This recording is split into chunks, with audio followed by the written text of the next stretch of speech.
তো বন্ধুরা, কিছুক্ষণ আগে শাকিব খানের তুফান ছবিটা ফার্স্ট লুক পোস্টার রিলিজ হয়েছে।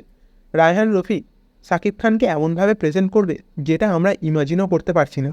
কয়েক মাস আগে যখন তুফানের ফার্স্ট লুক অ্যানিমেশনের মাধ্যমে প্রকাশ পেয়েছিল, তখন থেকেই ফ্যান্সদের মধ্যে ক্রেজ তৈরি হয়েছিল।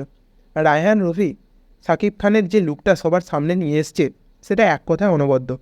শাকিব খানের অন্য সব সিনেমার থেকে একদমই আলাদা একটি লুক। শাকিব খানকে কোনো অংশেই বলিউডের নায়কদের থেকে কম লাগছে না। ফার্স্ট লুক পোস্টারটা আপনাদের কেমন লাগলো কমেন্ট করে জানাবেন। আশা করব ফার্স্ট লুকের মতো সিনেমাটাও খুব চমকপ্রদ হবে, আর শাকিব খানের দুই দেশেই একটা বড়সড় কামব্যাক হবে। কেননা এই বছর অনেকগুলি কমার্শিয়াল কাজ আসছে, যেখানে জিদ্দার বুমেরাং, দেবদার খাদান, অঙ্কুশদার মির্জা ও সাথে শাকিব খানের তুফান।